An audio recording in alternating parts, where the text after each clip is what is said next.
గతంలో గ్రామాల్లో ఉన్న పరిస్థితి ప్రభావం లేదా భావజాల ప్రభావంతో కొంతమంది యువతీ యువకులు అడుగుబాటు పట్టారు.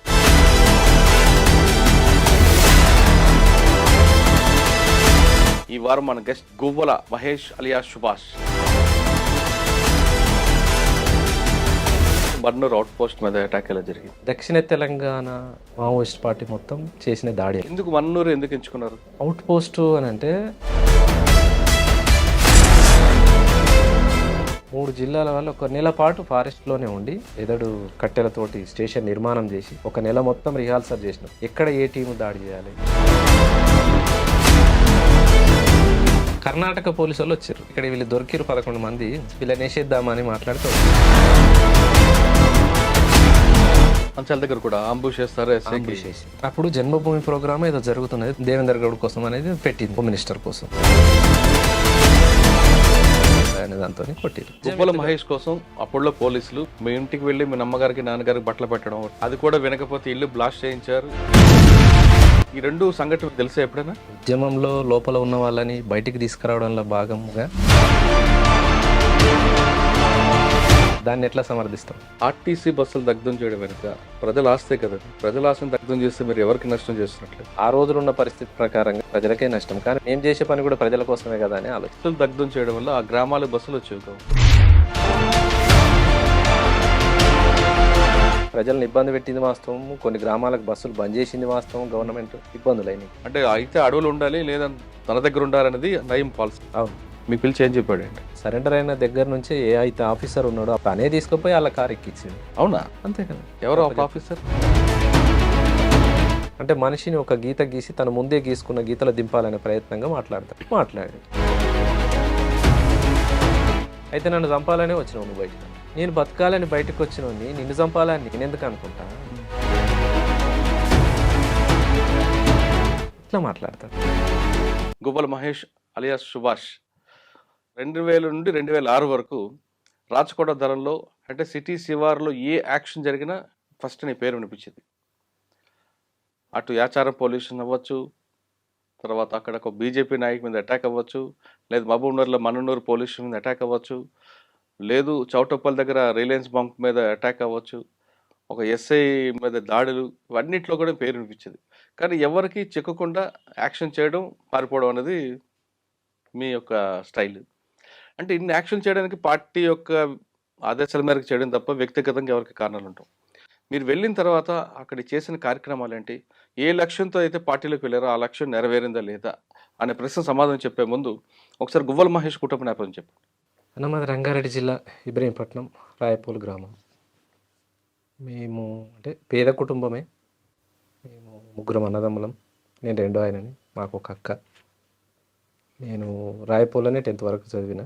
10th అయిపోగానే 2000 లాస్ట్ మూమెంట్లో వెళ్ళిపోయాను. ఎందుకు అంత ప్రభావం ఏం చేసింది? ప్రభావం అంటే మా ఊరికి వచ్చేసి రాచకొండ దళానికి ఒక 5-6 కిలోమీటర్ల డిస్టెన్స్ దూరం అంతే. మైదాన ప్రాంతమే మా ఊరు అయినా కూతవేట దూరమే రాచకొండ. కాబట్టి ఎప్పటి నుంచో అంటే 80ల ప్రాంతం నుంచి రాచకొండ దళ మూమెంట్ ఇదంతా నడుస్తున్నది. ఆ ప్రభావం మా ఊరి మీద ఉన్నది. అట్లే మాతో పాటు మా ఇంటి పక్కన ఇల్లు కానీ ఇంకో ఇల్లు కానీ ఇంకా మా చుట్టాలు తెలిసిన వాళ్ళు వీళ్ళందరి దగ్గరికి దళం వచ్చిపోతుండే. అట్లా పరిచయం ఉంది. అందులో భాగంగా మా బావ ఆరుట్లైన ఒక అతను ఉండే. మా సొంత రిలేటివ్ బాబాయ్ చిత్తపురం అశోక్ అలియాస్ పాండు మననూరు దాడిలో చనిపోయాడు తను. ఆయన ఆర్ఎస్యు ఉండి 7th నుంచే ఆర్ఎస్యు పరిచయాలు మాకున్నాయి. అట్లా ఇట్లా లింకప్ అయ్యి అట్లా వెళ్ళిపోతుంది. ఫస్ట్లో మీరు దళంకి వెళ్ళినప్పుడు మీకు బాధ్యులు ఎవరు? ప్రభాకర్ కమాండరు. ప్రభాకర్ అంటే అది మన భవనం శ్రీనివాసరెడ్డి. మీరు వెళ్ళేసరికి దళంలో అంటే తెలంగాణ వైపు రాచకొండ దళం అనేది బాగా యాక్టివ్ ఉండేది. పార్టీల ప్రభావం ఎలాగుండేది? అప్పుడు పరిస్థితులు ఏ విధంగా ఉండేవి? మీరు వెళ్ళి తీసుకున్న మీరు ఎక్కడైతే ఏ దళ ప్రభావం ఉందో ఆ గ్రామాల పరిస్థితి ఎలాగుండేది? అప్పుడు పరిస్థితులు అంటే ఒక రకంగా అంటే భూస్వామ్య వ్యవస్థ ఉండేదా? కొంత మార్పు అంటే ఇప్పటితో పోల్చుకోలేం. కానీ అప్పుడున్న పరిస్థితులు నక్సలిజానికి కానీ తిరుగుబాటుకు కానీ అనుకూలంగానే ఉన్నాయి. రాచకొండ ప్రాంతం అంటే ఎక్కడ పేరినా అమ్మో అట్లా అన్నట్టు ఉండేది. అంటే పార్టీలు ఎలాగుండేదండి అప్పుడు? పార్టీ కూడా బాగానే ఉంది, విస్తృతంగానే ఉండేది. ఎక్కడ ఏ గ్రామానికి పోయినా ఆధారణ ఉండేది. రిక్రూట్మెంట్ అట్లే ఉండేటివి. ప్రజా సమస్యలు ఎట్లా వచ్చి చెప్పుకునేటోళ్ళు. ఏ గ్రామానికి పోయినా విస్తృతంగా కలిసేవాళ్ళు. మీరు పార్టీలు వెళ్ళేసరికి ప్రజల సమస్య మీద ఎక్కువగా దేని మీద ఫోకస్ అంటే కరువుదాళ్ళు జరిగాయి, అవును. భూ పంపిణీ జరిగింది. ఈ రెండిట్లో దేనికి ఎక్కువగా ప్రాధాన్యత ఇచ్చేవారు అప్పట్లో?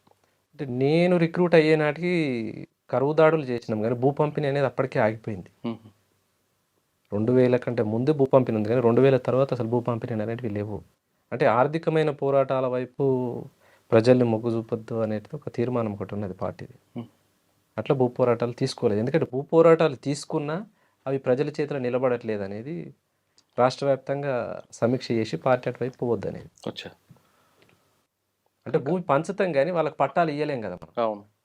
మళ్ళీ యథావిధిగా వాళ్ళకే వస్తున్నది. అవును. అట్లా అని చెప్పి భూ పోరాటాలు అంటే కరువుదాళ్ళకి మాత్రం ప్రాధాన్యత ఇచ్చిందా? అంటే ఆ రోజు ఉన్న పరిస్థితులు కరువు అనేది ప్రజల్ని ఆకలితో ఉంచలేం కదా.